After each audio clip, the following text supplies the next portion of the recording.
Welcome back to the show. My name's Dylan Grausz. Alongside me, as always, we got Chris Jackson. And today's show, we have a very good one for you. We have some stunning news that happened out of College Park. Their head coach and their athletic director have been suspended for 2 games. Now, Chris is more on the story. Chris, what do you know about that situation and what is your take on it? I have my take on it, but let's hear your opinion first because you have the story. So let me go into the news first and then my opinion about that. So it was, for those of you that haven't heard already, last week, or I guess the week prior to last week. So I guess 2 games ago now at this point, because this is Wednesday, we're recording on Wednesday, November 2nd. So this was, I think they played October 21st. This game against Ignacio Valley, they won 84-0. Head coach Travis Rossetti and their athletic director each suspended 2 games. So they served 1 game.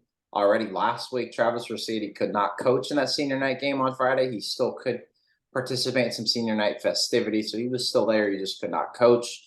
But the thing was, here's the reasoning from the district and what they told the Mercury News as to what happened and why they were suspended. There were multiple excessive celebration penalties and going for 2-point conversion while at 47-0. In one quote also, where's the human side at all of this? You can run plays between the tackles. You don't have to run screen passes. Winning should be done in a respectful way. The thing here is College Park won 84-0, but every single one of, I believe there are 45 players, appeared in this game. Ignacio Valley only has 19 players. College Park just put up, they didn't run a whole lot of plays, but they scored on a lot of those plays. End up winning 84-0 against a very, very young Ignacio Valley team that's got, it's pretty much all underclassmen on that roster, freshmen, sophomores, but it's a ton of freshmen on that Ignacio Valley roster. And College Park won 84-0, but the suspensions, College Park did secure at least a share of a DAL Valley title last week with that win with their head coach suspended. So it is a really special season. College Park hasn't kind of had this type of success in a while either. Is probably some background you need to know. So last year they were 1 game away from winning league, but before that, College Park, you might think of them as being great at different sports in recent years, right? Baseball's been obviously electrifying throughout the years. They've had other great sports come and go through that school. Football's had some talent, some teams. They haven't quite been at this level for quite some time. So it's the celebrations kids get. Unfortunately, there was the excessive celebration penalties is what the district and superintendent cited as that and going for 2. I've been around College Park's program. Here's my opinion. I've been around their program. I've been to their practices. They do things the right way. Travis Rossetti, he's a former NFL player. He's actually a College Park alum. He leads that program now. They do things the right way. I've seen them get mad at players for celebrating in practice and just trying to be disciplined. They obviously have fun, right? You're supposed to have fun while playing the sport. Of course, I think every coach would agree with that. But they've done things the right way. I was out of practice in the spring. So I remember where I'm not going to mention or disclose what this was. It was a non-football related injury, but the kid unfortunately was dealing with some medical stuff, had to get help to leave practice. Coach handled it probably as best as I could have seen anybody. And some of their young students that were also medical, like, the student trainers and student medical people, they were having a hard time with it because they realized, like, oh, this is like really happening. Like they're dealing with something pretty serious. You could tell it's just kind of like one of those things where they're kind of shocked by it. So obviously the coach makes sure everybody's okay before they continue anything, making sure, like, let's rise up, let's rally, let's go for our teammate. I know everything's good there now. It was just non-football related thing the kid had dealt with in the past medically that just ended up, I guess, kind of happening on the practice field. But I've seen them run things the way they do it. I know it's not a good look with some of the stuff. I understand that. I have seen them do things the right way. So I know my opinion more is this is not a program that is not built on class. They are a program that's built on class and good foundations and all of that stuff too. And it's a lot of things too. I've seen them do it the right way. And it's hard to tell kids not to score, especially for some of these kids when you play all 44 how many players you have on your own roster. Kids eventually get to play. That's a big opportunity for them. If you're not starting, you're not getting a whole lot of reps, you get a chance to score. That's a great time for everybody involved.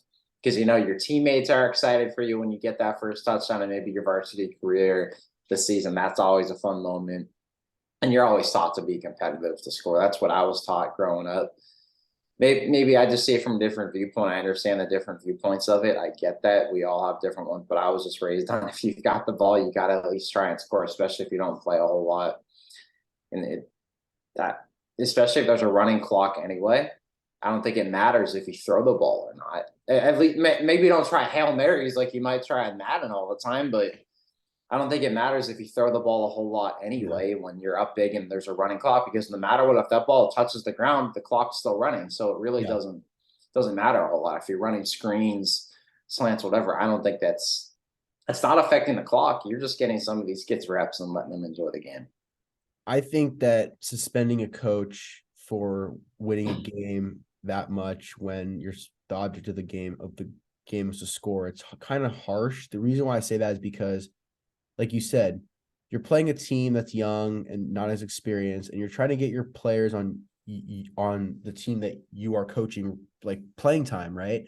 So if you're scoring a lot of points in a game, it's kind of hard to sometimes stop scoring because you're playing a sport that you're trying to score and run the clock out and everything, right? So, I mean, maybe the excessive celebration thing, it makes sense, but why suspend a coach if he's just doing his job? I just think that it's hard to really justify playing in a game where, you're trying to, like, what kind of message does that send to the players that never play? Like, you're getting into a game for the first time, you score a touchdown, and you get your coach suspended because you're running up the score.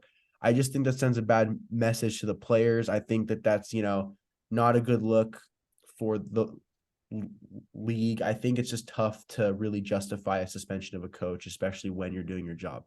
It So is. It definitely is. I understand Ignacio Valley's coach being upset. You've also I got to get stick that up for too. your kids. I get You've that got to too. stick up for your kids, right? You're probably not being a good leader if you don't stick up for your kids. So that their coach, they publicly said he's not happy about getting beat like that. And right, every right to feel like that. Heck, if I were their coach, to be honest with you, with the opinion, I'd probably feel the same way. You Yeah. get beat 84-0. You got a lot of young kids. You're watching their team celebrate. That freaking sucks. Any competitor, anybody would admit that. I'm pretty much guarantee that, right? And it sucks. You got to stick up for your team. You got to stick up for your kids as well. Just that's leadership right there. I think it's just a good learning, I guess, lesson for everybody, because like maybe if you're up 77-0, now the stock creeps up into your head, I guess, of okay, how do we make it look a little bit better, make the other team not feel as bad about this because maybe they just don't have the numbers and stuff like that. But at the same time, it's just hard to tell kids not to score, not try to go to the end zone Let and me ask you score, and this. just Let me ask you this. If you are in that situation, if you now know that you could get suspended for running up the score, how do you play a game now trying not to do that? Do you purposely, stop the ball at the one like Todd Gurley was supposed to do back in 2020? Do man, you, no. not score a touchdown when do you I think purposely turn over that's the I think ball? that's How do you more do that? It's just hard, that's almost you're just more playing the sport. disrespectful to me. I It think is. that's You're more just playing the disrespectful sport. in a Like way. you can't blame the team for scoring touchdowns. I mean, Yeah. you're just playing. You're what if you run a play and you don't get stopped? It's not your fault. You're just playing Right. you're just doing your job. And who knows, maybe for some of these that's a kid's big opportunity where they kind of Exactly. dream of finally scoring. Maybe that turned out to be great film when they show their opportunity in front of those coaches. Maybe they've shown some stuff in practice, but now they show stuff in a game. Hey, maybe this kid should play more. There's a lot of different scenarios that go into it. You get some better film out of it, but you also show your coaches, yeah, I can perform in these situations at these levels. You get that chance and you make the most of it.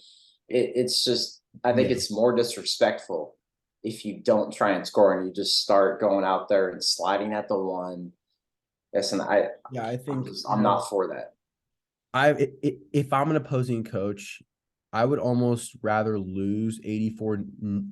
I would almost rather get killed in that in that instance than have a team purposely try to like stop scoring, because then it allows you to really see what work you need to improve on, right? Yep. Like if you see the Yes. scores, if you see the plays that you get scored on, it allows you as a coach to really tell the team, okay, this is where we had issues and this is what we need to improve on next game. I think it really allows you to really see the holes you have, and in the long term, it helps you get better as a team. So I do think Yes. that a loss and that that bad, while it is embarrassing every now and then, I get that. it's helpful because it helps develop the players, I think, a lot. Yeah, and now a lot of these younger guys, I know Ignacio Valley is very young. Use this as a motivational tool. Use this, make this have you go into the weight room condition all the time in the off season. Make that practice you had on Monday, and I guess these last couple of weeks, let that motivate you. And don't forget that. I know it sucks, but don't forget it. Let that motivate. Anytime you don't think of going, think about 84-0. No, we can't stop. Let this motivate you. Let this drive you up every single day. Make this be a big winter of conditioning and weight room stuff. Work out, run outside, lift weights, push-ups, everything you can. Then next year, maybe you start winning some of these games. You get closer, then you just keep going up and up, and you keep climbing. If you do it the right way, I think you just let this motivate your kids, especially young ones too. Yep. Now, speaking of coaches, we have other news that came out. Pittsburgh's head coach is stepping down at the end of the season after 20 plus seasons at the helm. Wow, that to me surprising a little bit. But Chris, what is your take on that?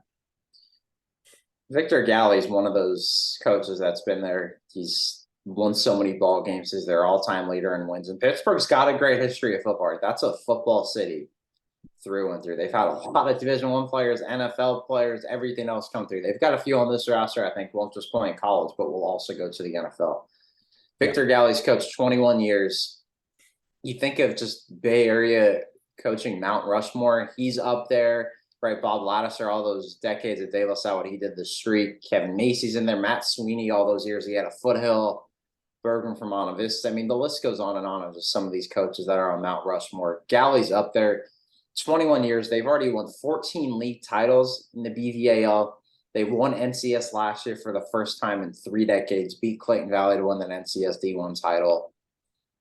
They just keep doing it. And you can't blame guys coach for so long. He's still going to teach, but coaching takes up a lot of time. And it's definitely, especially out here, it's not, you're not getting paid the same as in other states, right? It's a lot of time it's just the love of the game. And he's done so many great things for that community, gives back a lot to that community. He did a lot of great stuff actually during COVID. There was a great story on that. Actually, I think it was Darren Terbadro, I want to say, wrote that story or something where he and his son were doing some great stuff to give back. But he's done so many things, giving back to those kids, provided a lot of kids great opportunities. And this year, again, their roster, look at what they've got. They just had their 5th D1 commitment in this 2023 class today. Edge rusher Adair Okaka committed to Southern Utah. You've also got 4-star quarterback Jaden Rashada going to Miami. You've got that receiver Rasheed Williams, a 4-star, going to Washington. You've got that receiver Zachary Card going to Oregon State. You got athlete Kai Taylor going to Nevada. You got a couple of other 2023 kids with offers. Robin Boyd's got offers. He's a cornerback with offers from Portland State and Southern Utah. You've got, guess what, another receiver with Division I offers. Keenan Higgins has Arizona State, BYU, Colorado State, Fresno State, Pittsburgh, Washington State. 2025 class has the number 18 prospect in the entire country. Safety Jaden Hudson's got 17 offers. Charlie Taufa's got a Florida Atlantic offer. You've got an edge rusher and Joelis Walls that's got Cal and San Jose State offers. You look at what Galley's just producing every year. There's a reason why they keep winning. Reason why they keep churning out guys. It's because of him and his assistants and how much time they've invested into that program. They're Pittsburgh through and through. You go to a practice, you go to a game, you see why Pittsburgh football is the way it is. And Victor Galli's a big reason why. So is the next coach, would you say, an in-house assistant already, or are they hiring outside of that team? I think it probably comes from their staff with the assistants they've got. They've got that great experience. Their defensive coordinator, Charlie Ramirez, is a guy.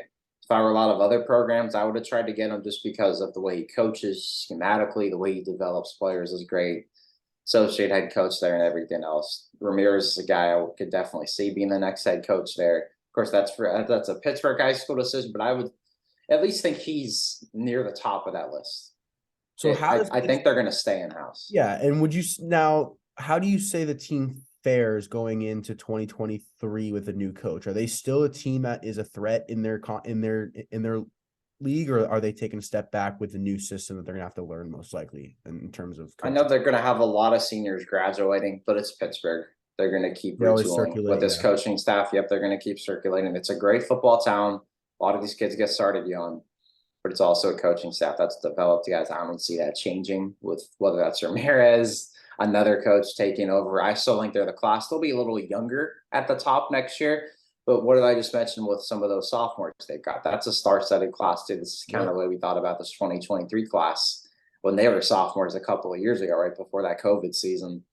I still think Pittsburgh will be the team to beat in that league. And if you've won 14 league titles in 21 years, I'm one of those people that has to see it to believe it.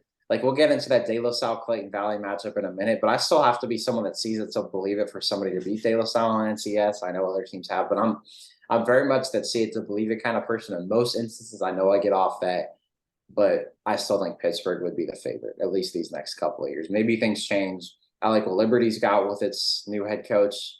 They've got some young talent. Honestly, all of these counties got a lot of young talent, good coaches coming up. Heritage is still going to be good with their coaching staff, even though they lose some seniors. They've got some young guys coming up. Antioch's got a good coaching staff. Deer Valley's got some young guys coming up. They've got a first-year head coach that's building that culture. Freedom's got talent going through there.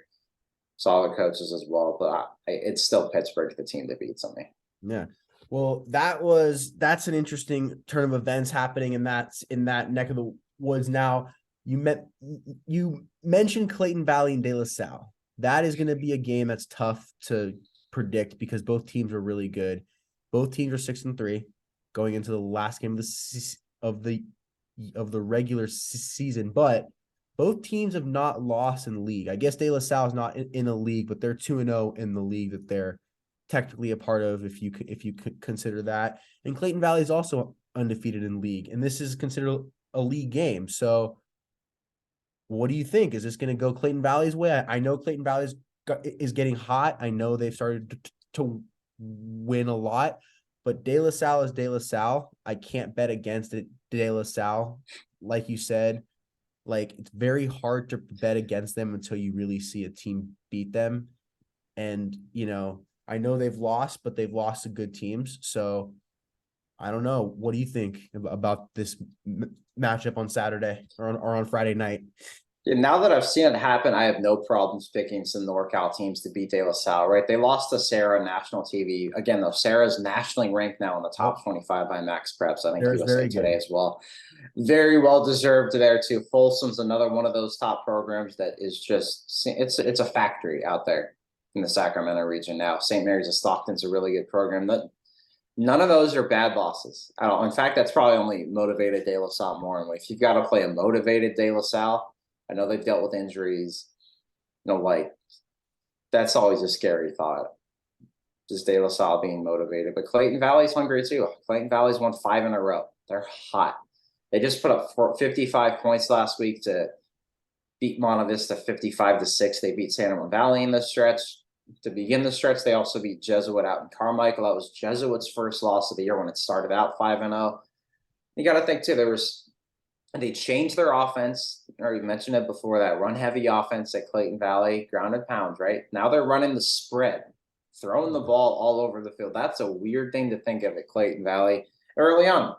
Their co-head coach Tim Murphy had said, maybe I was taking it too easy on these kids. And after they had that loss, I think that pushed them to 1-3. He was saying that he really just kind of told his kids, we got to figure this out. They have, right? They've won 5 in a row. They're now 6-3. They top of that league again. 3 straight years. That's a crazy feat to accomplish. And they've got the pieces to make this, if they don't win, at least very interesting, I think, against De La Salle. Christian Aguilar is that quarterback with 21 touchdowns and just 4 interceptions, over 2,400 yards. They've got a couple of good running backs in Micah Avery and Nicholas Kasabi. You've got those 2 offensive linemen. Richard McKay has got 61 offers. Manny Cerna's got that UMass offer. You've got a great receiving core. David Amos has 944 yards and 10 touchdowns. He's a junior. Also junior Hank Pfeiffer, 635 yards, 7 touchdowns, a Long Beach State baseball commit. Their defense is really good. Jake Dern, 78 tackles, 3 forced fumbles. Anthony Lucero's got 7 tackles for loss. Josh Rodriguez, 4 picks. Charles Cox, 2. They've had some injuries as well. Andrew Rodriguez got hurt earlier this season. Will Stallings, that Tennessee commit, moved back to the Bay Area from Bishop Gorman. He was at Pittsburgh, then went to Bishop Gorman. Now he's back in the Bay Area. Unfortunately, he barely played part of one game and got hurt. So they've dealt with stuff, but they've gotten hot. And a team that's coming in confident and hot is tough to beat. But also De La Salle though too has won 3 in a row. Yeah. They've picked up some big wins during this stretch as well. And De La Salle 6-3, and they've got the talent too. They've obviously got an offensive line, like always, right? We freaking who they've always had that. Derek Thompson and Cooper Powers are D1 commits. You've got an All-American at tight end. You got a Fresno State commit at running back. I could see why it's a highly touted matchup. I think Clayton Valley makes it interesting. Do they win? Do you have a score prediction? De La Salle 24, Clayton Valley 21. Ooh, I have 28-26. That's my prediction. And who's winning? I think it's going to be De La Salle winning the game. It's going to be very close, like you said. I think both teams are really good. I do think that games like that always go to the very end. They're always very competitive and close, but I do think that you see a De La Salle winning. At the end of the day, that team is more, I think, equipped to win games in crunch time because they're just so used to that situation, and they're just so like they're so poised as a team, and they've been on that stage so many times. And I think when you have a game that's close, the edge has to go to De La Salle. If you want to beat them, you have to get them on their feet early. You have to get them early on because they will pounce at the end when they know that they are in a close game. So I think De La Salle is going to take it. Now, what are the keys to the game for Clayton Valley? I think keys to the game, like I said, are getting on them early. You have a team like De La Salle, you have to get going early. You can't wait till the second half to really make your mark because that's when De La Salle is going to pounce. You have to start in the first quarter. You have to take them on early, and you have to get low because these guys are big. So if you're playing, let's say especially if you're a defensive player on the line, you have to get low and you have to utilize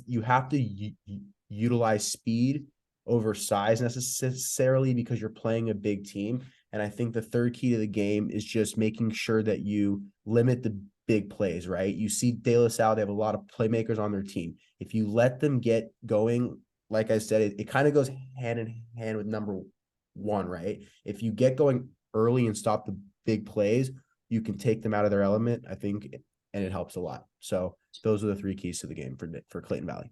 Yeah, I like that, especially getting off to a good start. That's the way teams have beat De La Salle in the past, especially from Southern California. That's the biggest thing too, by the way. Yeah. That's the biggest thing, especially for De La Salle. You have to score early. Make them work. Yes. If they don't have to work, they will win the game. Yeah, they will because they run a style that's really going to grind you out throughout that whole game. And it's solid. Like you mentioned, that wears you down in the fourth quarter with the way they block, the way they run that ball down your throat. They'll hit some big plays. They'll throw the ball a little bit. Of course they will too, and you've got a 4-star tight end and you've got some good receivers out there, but you've got to hit them early and make De La Salle get out of its game a little bit if you can do that. Yeah. And you've got to win the turnover battle. You can't have empty possessions. You can't have quick possessions against De La Salle, especially with how fast Clayton Valley now runs with that spread and gets more plays off and has some quicker drives. You can't have empty possessions. And if you have empty possessions, they can't be 3 and outs, especially because then you just give De La Salle the ball right back and they just wear down your defense even more. Yeah. Now, before we end the show, I want to do a quick playoff outlook. What do you think? How do you think the playoffs are going to shape out? What do you think it's going to be like? Who do you have? Let's start with, I guess, whatever league you want to start with, but let's do, 2, 3 leagues, quick playoff outlook. How do you think it's going to play out? So I will be in Marin County this weekend on Friday, and both of these teams I think will be favorites in their divisions. Marin Catholic plays at San Marin on Friday. Marin Catholic, I believe, will be the favorite in D4 again. They won last year. They won state last year. And San Marin's in D5. I think after winning state and D5 last year in NCS, they're the favorite again there in those divisions. And I'm glad you also asked this question, though, because this is something I had written down. The playoff implications of De La Salle and Clayton Valley. If De La Salle wins, I don't think it changes a whole lot. De La Salle and Pittsburg are probably those top 2 teams for the open division. And now with the way the brackets work, if you lose the open division final, you get a chance to now play in the Division I championship after. So this is if this happens and you play, it's De La Salle, Pittsburg, I think are the top 2 seeds. Clayton Valley is probably the top Division I seed. At that point, I would say Well, let's say Clayton Valley beats De La Salle. Now, how does the seeding go? Does Pitt get the top seed and Clayton Valley gets the 2 seed for the open division and De La Salle slides the D1? And now if you lose that game between Pitt and Clayton Valley, you got to play De La Salle in the D1 championship. There's a lot of it's strange how that goes. Either way, I think those 3 teams are the favorites in these divisions. De La Salle's won 29 straight NCS titles. Show me that they can't win for once, and then I will actually not make them the top dog. But Pittsburgh, especially with this being their head coaches last year, I know how much those players respect him. I know how much Rasheed Williams, Zach Card, Jaden Rashad, all these guys respect him. Pittsburgh's a favorite. I think they'll give De La Salle a good run this year. If not, they'll win Division One. I think too. Pittsburgh's one of those favorites. Camp Lindo's a favorite in D2. We've mentioned them before. Rancho Cotati. Unfortunately, their quarterback had that serious injury. I actually saw him Saturday at a game. He said he's doing well. He's actually was able to go back to school again. That's good news there. We'll see if he comes back and plays, but I think it's good for everybody to know that Liam Keeney's doing okay because that was a scary hit he took. Good on you, Liam, for coming back stronger at school. Let's see. Hope you're on the field again. But yeah, I think that that's a good playoff implication. Do you think that in terms of state champion or in terms of state teams that play in state for NorCal for the NCS section that we got, do you see any teams that might be a surprise making a run at state this year? That's a very good question. Depending on the way things shake out, El Cerrito, I mean, maybe they haven't been to state, but I just watched them beat De Anza 61-0. They've allowed 44 points all season. They're the favorite in D3 right now. Them and Windsor, it's teams that I really like. I think they could make runs both of those programs. Rancho Cotati, I think, is another team that's a sleeper. Camp Lindo, obviously, I like Acalanes too with the weapons they have. Yep. McClymonds is McClymonds. St. Vincent de Paul, though. I think Alton Petaluma was that team that could really make that next step. They made the NorCal championship. It depends on how seedings work for a NorCal championship where they get slotted. I think those St. Vincent de Paul's got a team. They've got a staff that this year could make a run at state. I like what they have. Of course, the collision course to play St. Patrick. St. Vincent is also undefeated in NCS. It's going to be tough, but I like St. Vincent de Paul and what they've gotten. And Santa Maria, Marin Catholic, like I mentioned, those are some of my favorites, at least right now, from these other divisions. Well, there you go. There is the playoff predictions for 2022. Let's see what happens. Let's see how close we are. But that's our show. And thank you guys for tuning in, and be sure to catch us on Apple Podcasts, YouTube, Spotify, and we'll see you next time.